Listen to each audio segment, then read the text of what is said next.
from early April to early May, suddenly everything is so overgrown that you almost don't recognize some parts of it at first. Even though I know better, I've been looking for my mushroom friends where they were blooming up all winter time. But new mushrooms pop up, and there's always mushrooms somewhere. I got the most deliciously pine-smelling sap all over my hand before I touched a tree. I materialized this sap on my palm, like Sai Baba materializing a treasure or ash just out of the air.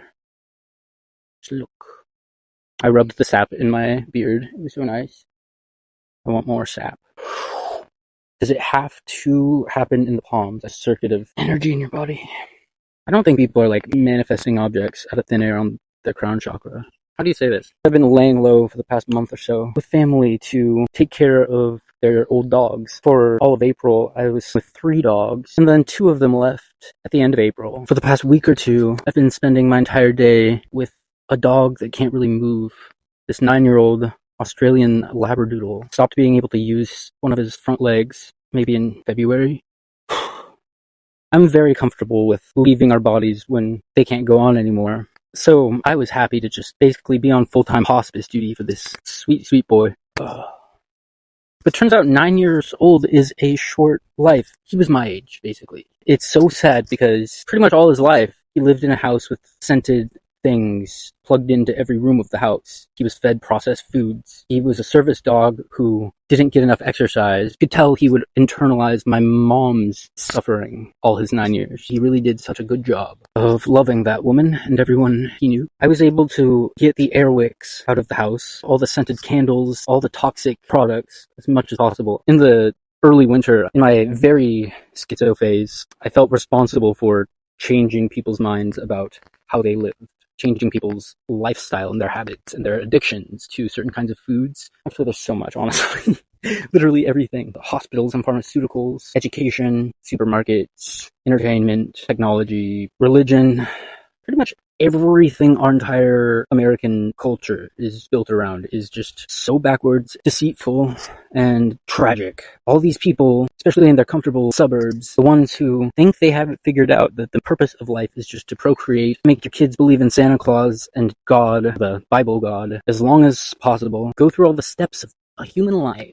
Just cookie cutter, safe, comfortable, normal. All these humans that mean so well, and really we're set up for failure when it comes to gnosis, the meaning of why we exist at all, any of this, why this world is here for us to be in, the powers that we really have as living beings, how lucky we are, how incredibly, incredibly blessed we are.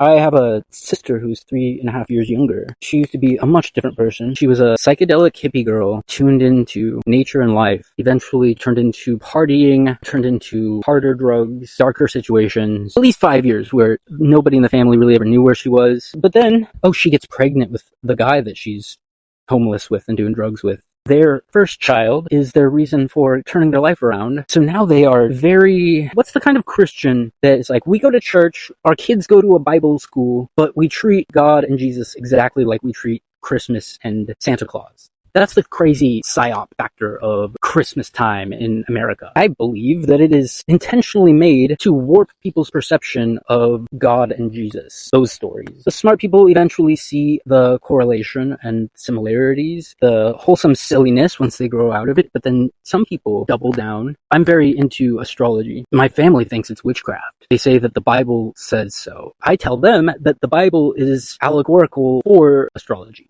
We just don't talk about anything now like that. Nobody in my family I can talk specifics with. But I'm grateful that through this winter, I learned so much from that. I learned that it's not my responsibility to influence or change anybody. I can only give love, but I can't give advice, or I can't give information to anyone who doesn't want it. I see the way that they're raising their 4 kids, 7-year-old, 2-year-old, and then just had 2 twins. Obviously, you can't have 1 twin. It has made me look at my own upbringing and heal how I was raised in that same way. So I am the crazy uncle. I'm so grateful that I'm not trans for many reasons, but no offense. But one is that I have the type of family who would just dead name me constantly, you know? They'd be so nice, but they'd like, can we just not do the changing of words because of what we're used to?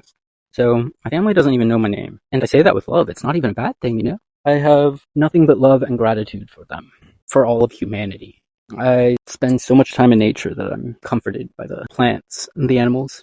It would be nice to be able to help my sister and her husband so that their kids don't just repeat the same crazy lives we had. I mean, it's impossible at this stage because of the world they're being brought up into. That's the other thing. They can't even fathom how different the world is going to be in a few years, let alone 5, 10, 20. So it's impossible for any generation now to have the same childhood as the older generations. I would be lying if I said that I was not concerned. But at the same time, the more you know, the more you understand how fucked we are. While simultaneously we are so lucky to be here. Everything happens for the highest good. I truly believe that. And it's all connected in ways that we cannot even comprehend.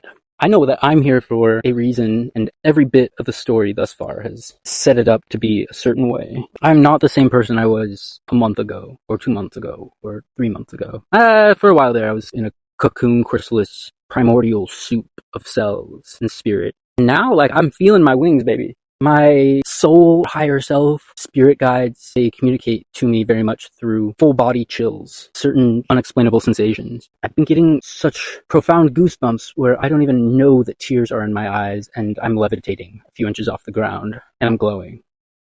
I feel it right now. My hair is constantly standing on end. I'm electric. Oh gosh. Haha! You think I was cold, but no. Mm-mm. This log goes down into a little creek. There is a whole community of the cutest little salamanders. They're at least 6 inches long, orangish, reddish, brownish.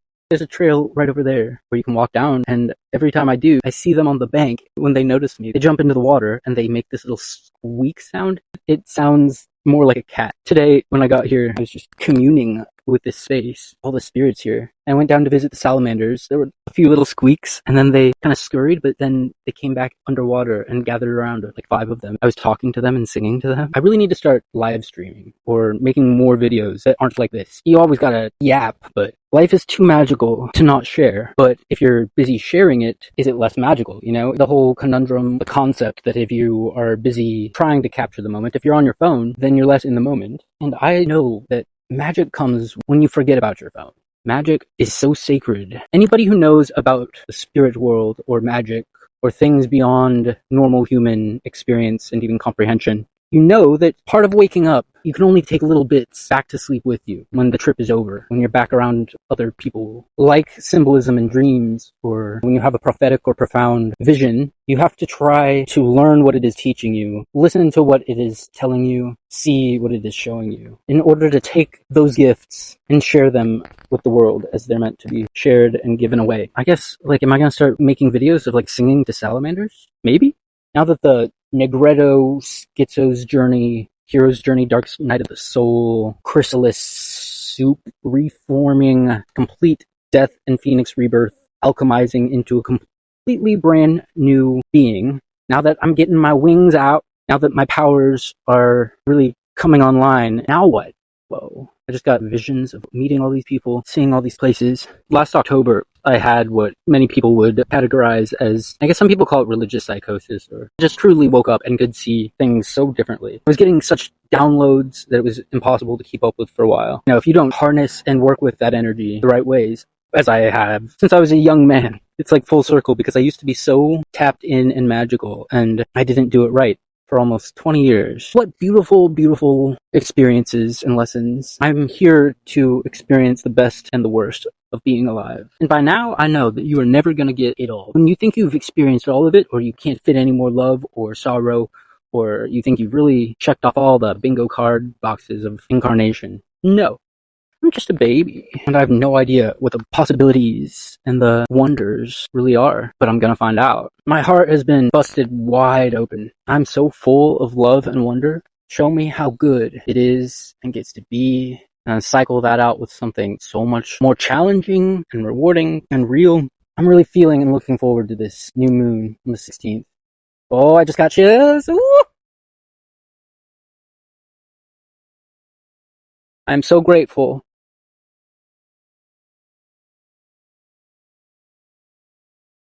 Ooh, dang. And stretch.